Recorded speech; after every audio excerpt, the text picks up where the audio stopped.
সে তার জায়গা আর স্থানের নামগুলো উচ্চারণ করে, সে একটা সময় করে এইভাবে এই তাসবিহগুলো উচ্চারণ করে। রাসূল করিম সাল্লাল্লাহু আলাইহি ওয়াসাল্লাম হাদিসে পাকে ইরশাদ করেন, মুসলিম শরীফ, বুখারী শরীফ সহ গ্রহণযোগ্য বহু হাদিস গ্রন্থের মধ্যে এই হাদিসটি এসেছে। আল্লাহ রাসূল সাল্লাল্লাহু আলাইহি ওয়াসাল্লাম বলেন, মান ক্বালা লা ইলাহা ইল্লাল্লাহু দাখালাল জান্নাহ। আবার কোথাও নবী করিম সাল্লাল্লাহু আলাইহি ওয়াসাল্লাম বলেন, মান ক্বালা লা ইলাহা ইল্লাল্লাহ ওয়া হুয়া মুতমাইন্নুন কলবুহু বিল ঈমান দাখালাল জান্নাহ। নবী করিম সাল্লাল্লাহু আলাইহি ওয়াসাল্লাম বলেন, আমার কোন উম্মত যখন একবার লা ইলাহা ইল্লাল্লাহ বলে, এমন যেন আমার আল্লাহ ওই বান্দাকে জান্নাতের সুসংবাদ দিয়ে দেয়। একবার যদি বলে মান ক্বালা লা ইলাহা ইল্লাল্লাহ, আল্লাহর নবী সাল্লাল্লাহু আলাইহি ওয়াসাল্লাম বলতেছেন, জীবনে যদি কোনো বান্দা একবার দিল থেকে লা ইলাহা ইল্লাল্লাহ বলে, দাখালাল জান্নাহ, ওই বান্দাটা যেন দুনিয়ায় থাকা অবস্থায় জান্নাতের মধ্যে চলে গেছে। কেউ যদি দুনিয়াতে আপনাকে এমন নিশ্চয়তা দেয় যে এই চাকরির মধ্যে নাম লেখানোর সঙ্গে সঙ্গে তোমার ফ্ল্যাট কমপ্লিট, অটোমেটিক তোমার নামে বুকিং হয়ে যাবে, বলেন তো এমন কাকে খুঁজে পাওয়া যাবে যিনি এইখানে নাম লেখাবেন না? কিন্তু নবী করিম সাল্লাল্লাহু আলাইহি ওয়াসাল্লাম স্পষ্ট বললেন, মান ক্বালা, যে ব্যক্তি বলবে লা ইলাহা ইল্লাল্লাহ, আল্লাহ ছাড়া কোনো ইলাহ নাই, দাখালাল জান্নাহ। দাখালা এই সিগাটা আমরা যারা উলামায়ে কেরাম আছেন বা মাদ্রাসায় পড়েছেন তারা বুঝবেন, এটাকে বলে মাজির সিগা, মানে অতীতকালীন। কেমন যেন আল্লাহ রাসূল সাল্লাল্লাহু আলাইহি ওয়াসাল্লাম বোঝাতে যাচ্ছেন যে এই বান্দাটা বলার সঙ্গে সঙ্গে জান্নাতে অলরেডি প্রবেশ করে ফেলেছে।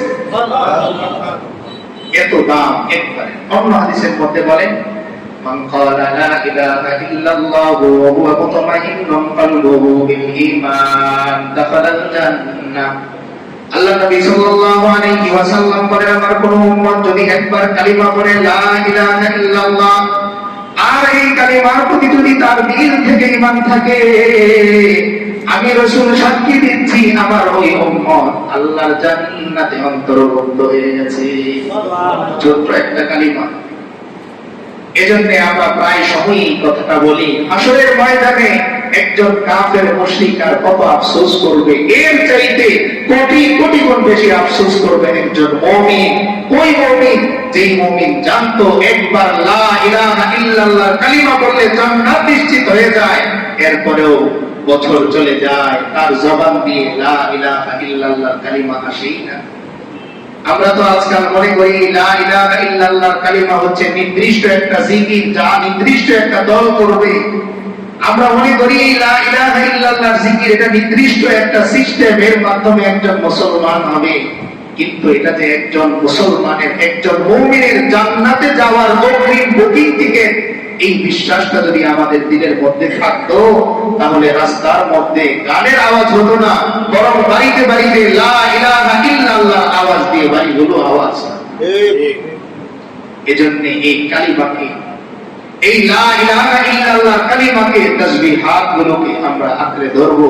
আল্লাহ তাআলা আমাদেরকে তৌফিক দান করুন। আমিন। এই যে আমরা আলহামদুলিল্লাহ শুকর আদায় করি, আল্লাহ তাআলা কোরআন কারীমের মধ্যে স্পষ্ট বলেন যে বান্দা দুনিয়ার সিস্টেমই তো এটা। কেউ যদি তোমাকে কোনো জিনিস দেওয়ার পর তুমি বড় মুখ করে তার প্রশংসা করো, তো ওই লোকটা তোমার প্রতি সদয় দৃষ্টি দেয়। আবার তবে তোমাকে সে দিতে পারবে, আবার তবে তোমাকে সে দাওয়াত করে খাওয়াবে। এই প্ল্যান তার মাথার মধ্যে থাকে। বান্দারে, এই সিস্টেম আমি আল্লাহ তাকে শিখিয়েছি, কারণ আমি আল্লাহ নিজেই তো এই রুলস ফলো করি। আল্লাহ বলেন, ওয়া ইত্তাআযানা রাব্বুকুম লাইন শাকারতুম লাযীদান্নাকুম ওয়া লাইন কাফারতুম ইন্না আযাবী লাশাদীদ। আল্লাহ বলেন, ওয়া ইত্তাআযানা রাব্বুকুম, যখন তোমার রব ঘোষণা করে দিল, তার মানে দুনিয়ায় একজন মানুষ যেরকম অপারের ঘোষণা করে, এটা যেমন সে বাস্তবায়ন করে, আমার আল্লাহ কোরআনের এই আয়াতের মাধ্যমে ঘোষণা দিচ্ছেন, তার মানে নিশ্চিত বান্দা আমি এমনটাই করব। আল্লাহ বলেন, ইন শাকারতুম, বান্দা তুমি যদি শুকরিয়া করো, কোন নিয়ামত পাওয়ার পর তুমি যদি একবার আলহামদুলিল্লাহ বলো, আমি আল্লাহ ওয়াদা করতেছি তোমার জিন্দেগিতে এমন শুকরিয়া করার ব্যবস্থা বারবার আমি করে দিব। লাযীদান্নাকুম, অনেক বেশি আমি আল্লাহ তোমাকে বাড়িয়ে দিব। তার মানে বান্দা যদি একটা আপেল খাওয়ার পর বলে আলহামদুলিল্লাহ, আমার আল্লাহ বলেন, বান্দা আমি আল্লাহ বেশি বেশি আপেল খাওয়ার ব্যবস্থা তোমাকে করে দেব। একটা বাড়ির মালিক তুমি হয়েছ, আলহামদুলিল্লাহ বললে আমি আল্লাহ আরেকটা বাড়ির মালিক তোমাকে হালাল ভাবে বানিয়ে দিব। একটা প্লটের মালিক হওয়ার পর তুমি যদি প্লটের পাশে দাঁড়িয়ে বলো আলহামদুলিল্লাহ, আমি আল্লাহ ওয়াদা করতেছি এই জীবনে আরো অনেক বেশি প্লটের মালিক তোমাকে বানিয়ে দিব। একটা গাড়ি কেনার পর তুমি যদি বলো আলহামদুলিল্লাহ, আমি আল্লাহ অনেক বেশি গাড়ির ব্যবস্থা তোমার জন্য করে দিব। শুকরিয়ার কথা। আর কি করি যদি হয়, ওয়ালা ইন কাফারতুম, পাওয়ার পর যদি বলো চাকরির কারণে কিনেছি, তোমাকে আমাকে সাহায্য করেছে তাই কিনেছি, আল্লাহ বলেন ইন্না আযাবী লাশাদীদ, বান্দা এই গাড়ির মধ্যে তুমি চড়বে কিন্তু অচিরেই এমন অ্যাক্সিডেন্টের সম্মুখীন তুমি হবে, তখন তুমি বুঝবে গাড়ি তোমাকে নিরাপদে পৌঁছায় না। আমি তো গাড়ি কিনেছি নিরাপদে যাওয়ার জন্য, কিন্তু আল্লাহ তাআলা এখানে বলতেছেন না নিয়ামত ছিনিয়ে নিব। আল্লাহ বোঝাচ্ছেন ইন্না আযাবী লাশাদীদ, বান্দা আমার আযাব বড় কঠিন। তার মানে গাড়ি তোমারই থাকবে কিন্তু তোমার কথা শুনবে না। ড্রাইভার চালাতে চালাতে হঠাৎ রাস্তার নিচে নামিয়ে দিবে। বাড়ি তোমারই থাকবে কিন্তু হঠাৎ তুমি অসুস্থ হয়ে উপরে উঠতেই পারবে না, লিফট তো নাই, ব্যবস্থা ছিল না, এখন নিচতলাতে থাকতে হবে। যেখানে আগে ড্রাইভার ঘুমাতো, ছেলেরা তোমাকে নিচে নামিয়ে দিবে। কেন? ওই যে শুকরিয়া তুমি করো নাই। আর যদি শুকরিয়া তুমি করো, তাহলে আমি আল্লাহ ইজ্জতের সঙ্গে তোমাকে অনেক অনেক বেশি দিয়ে দিব। হযরত ফাতেমা রাদিয়াল্লাহু তাআলা আনহা, উনি হযরত আলী রাদিয়াল্লাহু তাআলা আনহুর স্ত্রী ছিলেন। তো ওখানে ওনার অনেক কষ্ট হতো স্বাভাবিকভাবেই। হযরত আলী রাদিয়াল্লাহু তাআলা আনহুর তো এত টাকা পয়সা ছিল। তো তিনি একবার শুনলেন যে নবী করিম সাল্লাল্লাহু আলাইহি ওয়াসাল্লামের কাছে একটি গোলাম এসেছে, যা আবু রাকিকুন, হাদিসের মধ্যে শব্দ আছে। তো তিনি চিন্তা করলেন যে বাবার কাছে যে একটু আবদার করি, তিনি যেন একটা কাজের লোক আমাকে ব্যবস্থা করে দেন। তো তিনি গেলেন, হাদিসের মধ্যে আছে যে ফালাম তুসাদিফহু, ফাতেমা রাদিয়াল্লাহু তাআলা আনহার সাথে নবী করিম সাল্লাল্লাহু আলাইহি ওয়াসাল্লামের সাক্ষাৎ হয়নি, বাহিরে ছিলেন কোনো কাজে। তো ফাযাকারাত যালিকা লিআয়েশা রাদিয়াল্লাহু তাআলা আনহা, তখন তিনি এই হাজতের কথা আম্মা জান হযরত আয়েশা রাদিয়াল্লাহু তাআলা আনহার কাছে বলে আসলেন যে আব্বা জান আসলে তাকে একটু বলবেন যে আপনার মেয়ে ফাতেমা এমন প্রস্তাব নিয়ে এসেছে। নবী করিম সাল্লাল্লাহু আলাইহি ওয়াসাল্লাম যখন আসলেন, সংবাদ পেলেন, তখন তিনি চলে গেলেন হযরত আলী রাদিয়াল্লাহু তাআলা আনহুর বাড়িতে। হযরত আলী রাদিয়াল্লাহু তাআলা আনহু বলেন যে তিনি এমন সময় আসলেন যে ওয়াকাদ আখাযনা মাদাজিআনা, আমরা বিছানা করে ফেলেছি, শুয়ে পড়ব। এমন সময় নবী করিম সাল্লাল্লাহু আলাইহি ওয়াসাল্লাম ঘরে আসলেন। তো আমরা দাঁড়াতে যাব, এমন সময় তিনি বললেন আলা মাকানিকুমা, তোমরা তোমাদের জায়গায় থাকো। আলী রাদিয়াল্লাহু তাআলা আনহু বললেন যে তিনি বসলেন বাইনি ওয়া বাইনাহা, আমার মাঝখানে এবং ফাতেমার মাঝখানে। এমনকি আমি নবী করিম সাল্লাল্লাহু আলাইহি ওয়াসাল্লামের বারদা কাদামাই, তার দুই পায়ের ঠান্ডা আমি উষ্ণতা অবলম্বন উপভোগ করছিলাম। এমন ভাবে বসলেন, মাঝখানে চেপেই বসেছে। বসে বললেন আলা আদুল্লুকুম আলা খাইরিম মিম্মা সাআলতুমা, ও আলী ফাতেমা, তোমরা আমার কাছে যেই আবেদন করেছো এর চাইতে উত্তম দামি জিনিস কি আমি তোমাদের বলে দিব না? তখন তারা বললেন অবশ্যই ইয়া রাসূলুল্লাহ। তখন নবী করিম সাল্লাল্লাহু আলাইহি ওয়াসাল্লাম বললেন যখন তোমরা বিছানায় যাও তখন তোমরা কি করবে? তিনটা আমলের কথা বলে দিবেন। ফাসাব্বিহা সালাতাও ওয়া সালাতিন ওয়াহমাদা সালাতাও ওয়া সালাতিন ওয়াকাব্বিরা আরবাআও ওয়া সালাতিন। ৩১ বার সুবহানাল্লাহ বলবে, সুবহানাল্লাহ সুবহানাল্লাহ সুবহানাল্লাহ।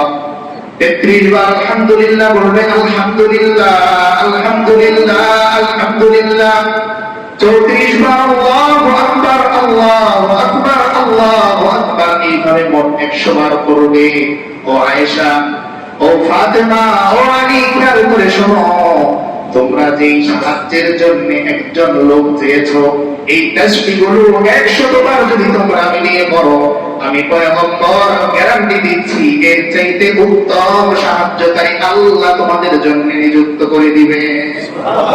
তার মানে তোমাদের তো প্রয়োজন সারাদিন যেন পরিশ্রম না হয়, একজন লোক তোমাদের সাহায্য করে। তা আমি পয়গম্বর গ্যারান্টি দিচ্ছি এই তাসবিহগুলো যদি তুমি পড়ো, তাহলে সারাদিনের পুরো জিম্মাদারি আল্লাহ তাআলা নিজে নিয়ে নেবেন। এই আমলটা আমরা করবো তো ইনশাআল্লাহ। ঘুমের সময় 33 বার সুবহানাল্লাহ, 33 বার আলহামদুলিল্লাহ, 34 বার আল্লাহু আকবার, এই তিনটা তাসবিহ 100 বার যদি আমরা করি, পরের দিনের পুরো দিনের জিম্মাদার আল্লাহ নিজে হয়ে যাবে। আমার জমির ঝামেলা তো আল্লাহ বলতেছেন, বান্দা তোমার পক্ষে এই জমির ফয়সালা আমি করে দিব। তোমার বাড়ির ঝামেলা আমি আল্লাহ শেষ করে দিব। তোমার অসুস্থ রোগী, এটা নিয়ে ঝামেলা, আমি আল্লাহ এই অসুস্থতার ব্যাপারে সুস্থতার ফয়সালা আমি আল্লাহ করে দিব। নবী করিম সাল্লাল্লাহু আলাইহি ওয়াসাল্লাম একবার এক মজলিসে বসে আছেন, হঠাৎ করে একজন সাহাবী বলে উঠলেন, আল্লাহু আকবার কাবীরা, আলহামদুলিল্লাহি কাসীরা, ওয়া সুবহানাল্লাহি বুকরাতাও ওয়া আসীলা। এই কালিমা বলার শেষে নবী করিম সাল্লাল্লাহু আলাইহি ওয়াসাল্লাম প্রশ্ন করলেন, মানিল কাইলু হাযা, তোমাদের মাঝে কে এই তিনটা কালিমা পড়েছে? পেছন থেকে একজন সাহাবী উঠে দাঁড়িয়ে বললেন, ইয়া রাসূলুল্লাহ, আমি পড়েছি। নবী করিম সাল্লাল্লাহু আলাইহি ওয়াসাল্লাম বললেন, আজিবতু লাহা, আমি বড় অবাক হয়েছি। সাহাবায়ে কেরাম জিজ্ঞেস করলেন, ইয়া রাসূলুল্লাহ, কোন জিনিস আপনাকে অবাক করে দিল? তখন নবী করিম সাল্লাল্লাহু আলাইহি ওয়াসাল্লাম বললেন, ও সাহাবীরা শোনো, যখন ওই ব্যক্তি এমন কালিমা বলেছে, আল্লাহু আকবার কাবীরা, আলহামদুলিল্লাহি কাসীরা, ওয়া সুবহানাল্লাহি বুকরাতাও ওয়া আসীলা, এই কালিমা বলার সঙ্গে সঙ্গে আমি আসমানের দিকে খেয়াল করলাম, দেখলাম ফুতিহাত আবওয়াবুস সামা, আসমানের সবগুলো দরজা আল্লাহ তাআলা খুলে দিয়েছেন। এই কালিমা বলার সঙ্গে সঙ্গে আসমানের সমস্ত দরজা খুলে দিয়েছেন। নবী করিম সাল্লাল্লাহু আলাইহি ওয়াসাল্লাম বলতেছেন যে আমি দেখলাম সরাসরি আল্লাহর আরশে আজিম দেখা যাচ্ছে, এই কালিমা আল্লাহর আরশে আজিমে পৌঁছে গেছে। সুবহানাল্লাহ। এই তাসবিহ এত দাম, আমরা তো অনেকে মনে করি না যে বয়ানের সময় একটু সুবহানাল্লাহ বললে হুজুরের জোশ আসে। না, এটা মুমিনের ঈমানের মধ্যে জোশ আসে। কারণ মুমিন তো তাকেই বলে, ইযা যুকিরাল্লাহু ওয়াজিলাত কুলুবুহুম, তার সামনে যখন আল্লাহ এই শব্দ উচ্চারণ হয় তো তার দিলটা ভেঙে যায়, আরে আমার মালিকের নাম আমার সামনে উচ্চারণ হয়েছে। আচ্ছা বলেন তো, যে লোকটার বাবা নাই, তার সামনে যদি আপনি বাবার গুণগান গান, তার দিলটা ফেটে যাবে না? আরে আমার বাবা যদি থাকতেন। আমরা তো আল্লাহকে কবে হারিয়ে ফেলেছি কোথায় জানি না, কবে যে কোথায় হারিয়ে ফেলেছি, কোন গুনাহের মধ্যে আমার আল্লাহ নারাজ হয়ে গেছেন আমি জানি না। কিন্তু দেখা যায় আমার সামনে আল্লাহর কথা বললে, অনেকে আজান বলে তো কানে হাত দেয়, আওয়াজটা বড় কর্কশ, মাইকের সাউন্ডটা বড় কড়া, কিন্তু এর চাইতে কড়া সাউন্ডে হেডফোন দিয়ে আমি গান শুনতেছি দিনের পর দিন। এই গানের জবাব হবে, হিসাব হবে।